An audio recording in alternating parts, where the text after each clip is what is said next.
Dec Conlan, Ireland team captain at the FIPS-Mouche World Fly Fishing Championships in Slovakia. Time for an update again, day 3. So tell us, how did each section and Irish angler fare? Again, a bit of a mixed bag. We start with the Orava River. It's a great river, great amount of fish in it, big fish in it, lots of fish in it. But however, for some of the anglers today that drew some of the beats on the lower end, the river was still fairly brown. And those that were lucky enough to draw the beats that weren't as brown got a lot of fish. David R.K. again, first place from Spain, who had a huge day yesterday. They overturned a 20-point deficit yesterday into a 23-point lead, I think, in place points. That's just massive. Then you had, again, a Czech in second, and the Belgians, who I said have improved, and Julian. So, some of the best anglers in the world up at the top. For ourselves, we have to go down to Sean Dempsey. Sean had 15th place. We were hoping to be a little bit higher. He had 15 fish, so it goes to show what you have to do to be up the table here. You really have to be pushing the boat out. I think anyone in Ireland knows how good Sean is, so it just gives you an idea of the competition he's up against.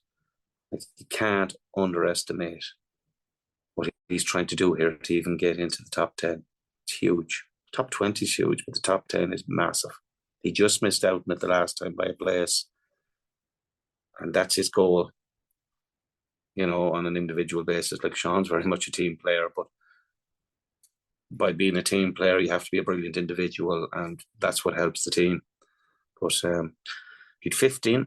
I was talking to him before he started this morning. He was confident, but he just could not get enough of them, couldn't find enough fish to, compete with 30s and 40s. But still, when you get a bad beat, the French always say there's no such thing as a bad beat. I've heard Sean Dempsey saying that lately. It's very refreshing. And he's made something out of it, So hats off to him. We can move on to Sector 2, which is the Valor.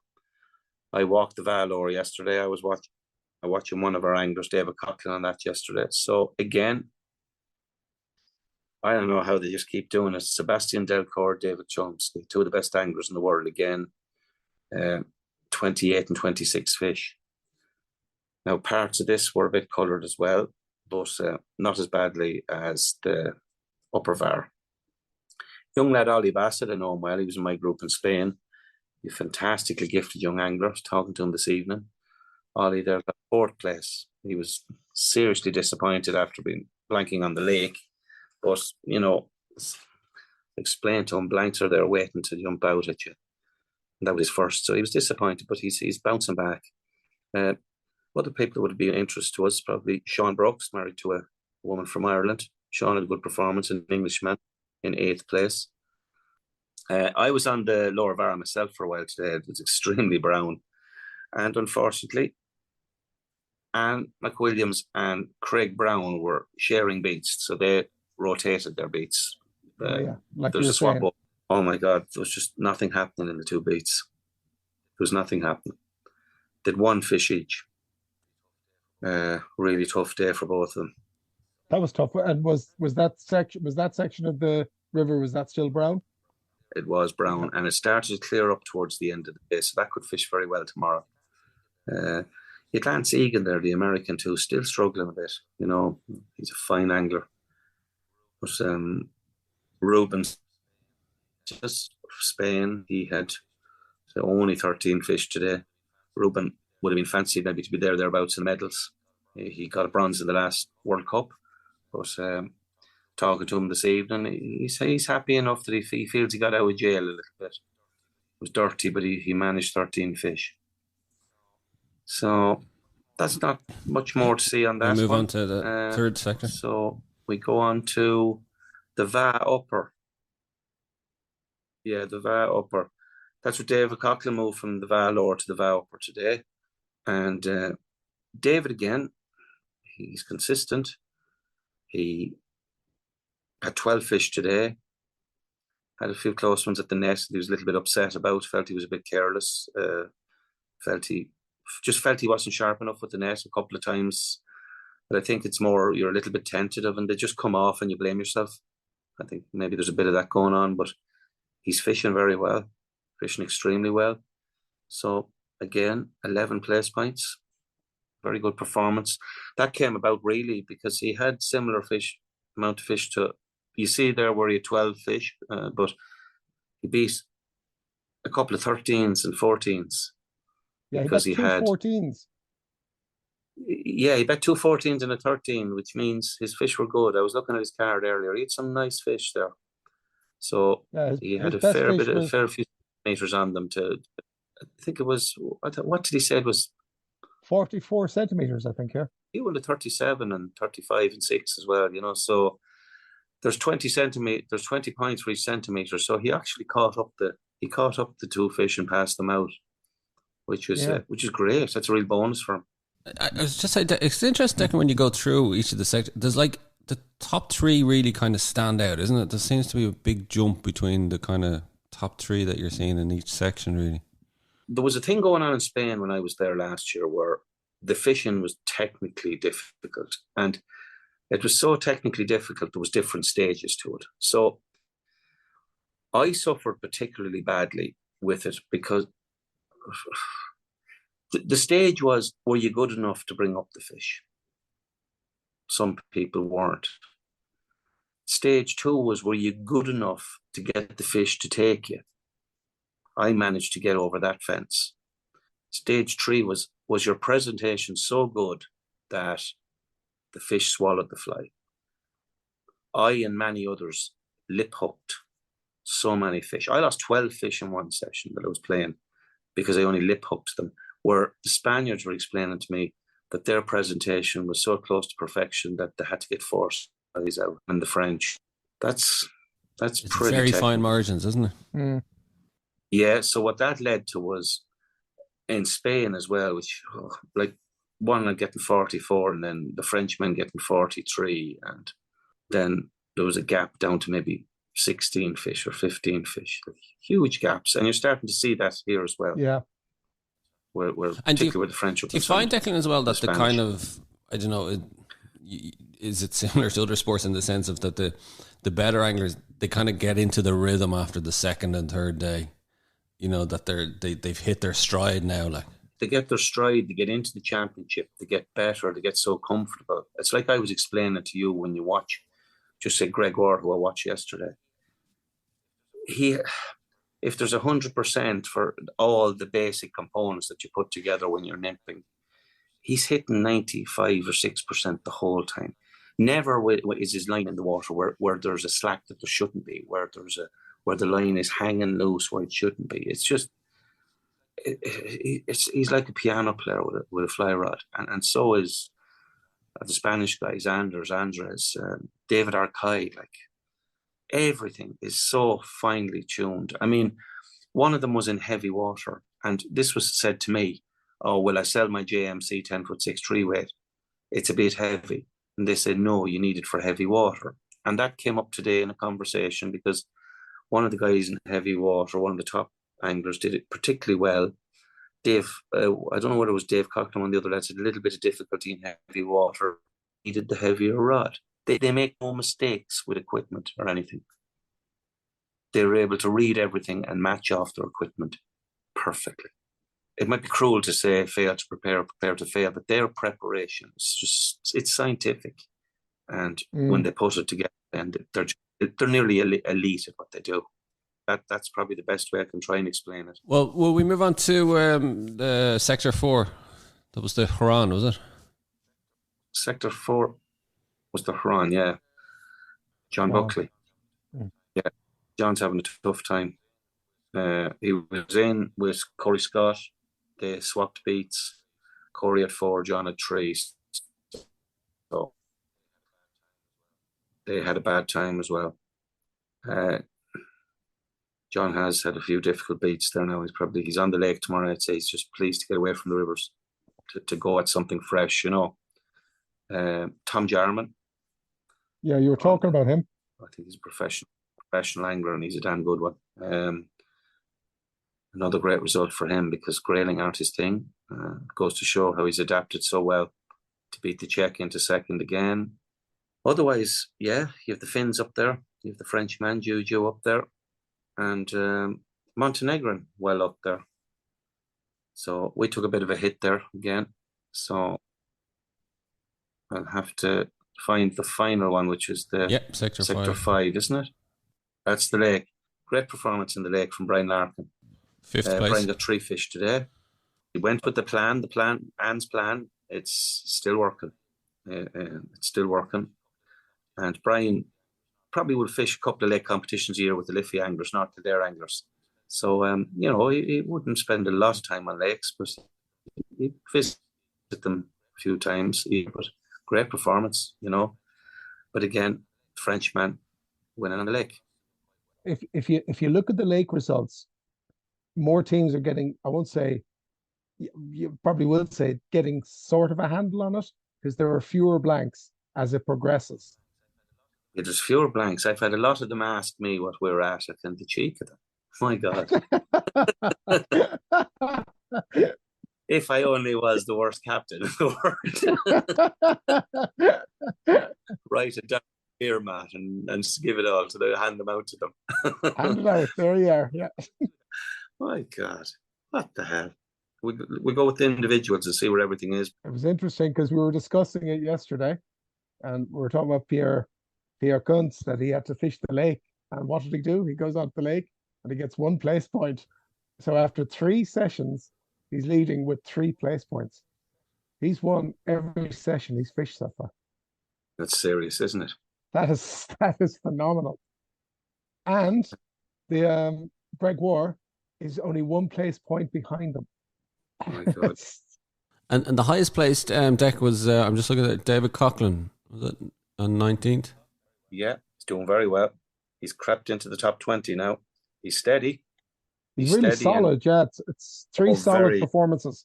He was a bit hard on himself today, but I think his bigger fish have kind of made up for that. And then next, Sean is 27. Sean will be, 27, 25 place points. But the way I look at that, he's 8 place points away from 10th.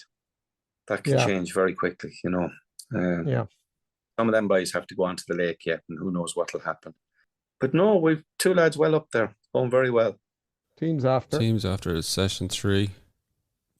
No surprise, I suppose, who's at the top. There was a 40-point swing from the first day, and so now there was a 30-point swing today. That's unreal.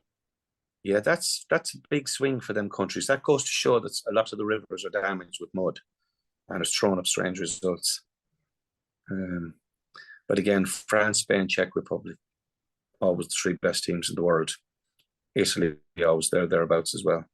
It's funny, we're just mentioning Italy there. They're just, you were looking at the top 3s in most of the sections, and we're not seeing the Italians, but they're obviously getting a lot of top 10 positions in each session. The old lads that won a couple of world championships are all gone, and they've blooded all these new young lads over the last 3 or 4 years, and they're starting to get a bit of consistency. And as you said, Tom, you're not even really noticing them until you actually look at the team leaderboard. Yeah, you're not seeing Italy up in the top 3 or the top 4 of any of the individual results from each session. But obviously, they're just really consistent throughout. Because how many place points do they have? 152. There's very little between Italy, Finland, Poland, Australia, Belgium. There's nothing between any of them at the moment. There's just 1 blank on the lake between any of them. Slovakia, now, I'd say, are disappointed. I was convinced they'd medal. We're 18th, Dec. How are you feeling about today? I'm not happy. Not happy with 18th. Can admit it. It's no one's fault, but I was hoping to aim a little bit higher and just hoping maybe just to squeeze some of that back. I'm looking there, so it's 2-3-3 from the USA, 2-3-2 to Scotland. We're 2-4-9. That's 17 place points to get back up to maybe 14th, 13th. It's not going to be that easy now. Yeah, we have to be doing like Italy, where you get a level of consistency across the whole team. But that's easier said than done. You know, it's one thing on the outside looking in and saying, "Oh, is that all they caught?" But just come here and do it and see what it's like when you get something that the fish just aren't feeding, and you're just getting desperate and they're not coming to you. It's not. You look at a French guy and he gets 43 fish, and some lad is just randomly fishing things. Oh, I would have got 20. No, don't. It's hard to take in the level of what you're dealing with there. And these rivers are, remember, absolutely bombarded. It's like cannonballs hitting the river constantly, and these grayling and trout now getting harder and harder to catch. You're seeing the numbers dropping and dropping and dropping the whole time. So trout are just going to get hard. Trout and grayling are going to get harder to catch over the tomorrow and eventually then the final day. The only thing that's probably helping is the amount of fish that's in the rivers. It's phenomenal, the amount of fish that are in the rivers. It's fish soup. There's just so many fish in it. But they don't just necessarily feed all the time. They switch on and off, and they could switch on for 20 minutes and then nothing for an hour. And then out of the blue, like someone flicks a switch, they'll come on again to start catching them. But what's really weird is sometimes they're switching on in one beat and they won't switch on in the beat below. But we reckon some of that's to do with sunlight hitting the water. We want to get up a little bit, don't we? You'd like to get to halfway, at least, wouldn't you? That's what you'd be thinking now. But it's midway, kind of, or mid-table respectability, I suppose, isn't it, at the moment, do you think? Well, that's what it is. We've popped inside the top 10 maybe in 1 or 3 championships. I know we won one in Montenegro where we were 7th or 8th, and there was another one in Sweden where I think it was 7th as well, and in Tasmania there was a 10th. Sometimes we're way down there, 23rd or 22nd, but you just have to be trying to push for the top 10. But that looks a bit away at the moment. That needs some serious results over the next 2 sessions. Is it hard to kind of, when you're at that mid-table, you know, it's a very hard stage of any kind of tournament where you're in the middle of the tournament, you're mid-table, you know you're not going to, you know, get to the top table, shall we say. You know you're not probably going to be near the bottom. Is it hard to kind of get the enthusiasm up again for them to keep going, to really, you know? No, that's a super question, because I fished a few of these. When you go out to fish these, lads that are into competition fishing, these are like household names. So you're fishing at some of the best anglers in the world. And the one thing that you always have is you can look back and say, I beat this guy and I beat that guy. And even in some of the competitions I was at, even a man Fatini, Santi, who won 2 world championships, I think I've drawn him 2 or 3 times and he's never beaten me. Those are little battles. In the overall scheme of things, they mightn't mean much when you look at the final table. But all them lads are looking at, oh my God, I bet the Czech today, or I got ahead of the French person, or I got ahead of the Spaniard. No, they're absolutely bouncing to come in and say, oh, look at all those guys that are beneath me today. So no, it's a great question. There's personal pride here. Yeah, personal they're very up for it. In a way, it's a bit like the old halftime talk. You know, if you're well down at halftime, you told, lads, let's go out and win this half. You know? Yeah. There's also that little personal glory thing. It's not about personal glory, but it has to, when you get into a boat or you go onto a riverbank, you're part of a team. But there is that thing, oh my God, I want to win a session at the World Champ. It doesn't happen very often. It's a badge of honor, and it can be done, you know. Like Brian Larkin isn't really a lake angler, but he was 4 places away from winning a session at the World Championships today, and that would be huge. It's a great boast. So no, the motivation, not a problem, but it's a great question, because I'd say in a soccer match, if you're losing by 22 points at halftime, you're looking for the exit gate, and it's still closed, you know. There's no way out.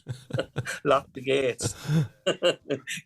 But no, they're all right. There's not a bother on them.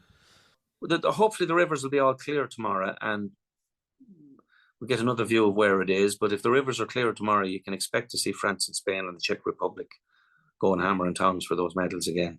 Well, Dec, you'll have to do the big halftime team talk now to rally the troops. Oh, well, before you go, there's bears on the Bella River. We're up in the national park here in this hotel. It's like, wow, I think it's 6-star. Do you ever stay in a 6-star, Tom? Outside here, it's just forest and mountains. It's the Tatra Mountains, and there's bears. And I think the brown ones, they're really angry. Like they've got a bad attitude. The black bears kind of are a bit jokey in America, but these brown bears are really, they're angry bears. So there's a couple of people in hospital, which isn't funny, in the last couple of weeks where they've been attacked by these bears. Oh. So I said I'd brave the Bella today, and I went for a while. And I'm going up, and it's on the edge of a town, but I kind of got brave, and I went into the wilderness. I kid you not. The side of the wood, absolute, branches breaking and everything like in the horror movie. And I just freeze. I mean, I'm barefoot, and 2 big elk, or whatever they call them, stags, come shooting by me across the river. So my brain registers really quickly. Well, okay, the stags didn't do me, but who's chasing the bloody stags? Thank God it was there. But I froze. I was done. If they came out, I was done. Rabbit in the headlights, Dave. Rabbit in the headlights. So that's my story on the bears. I live to tell the tale. Someone spotted bear shit today, but there was a debate tonight whether it was actually bear shit or elk shit. I don't know the difference, so I didn't get involved in the conversation. I think that's... And listen, we look forward to catching up with you tomorrow for day 4 anyway. Oh, well, thanks, lads, and goodbye.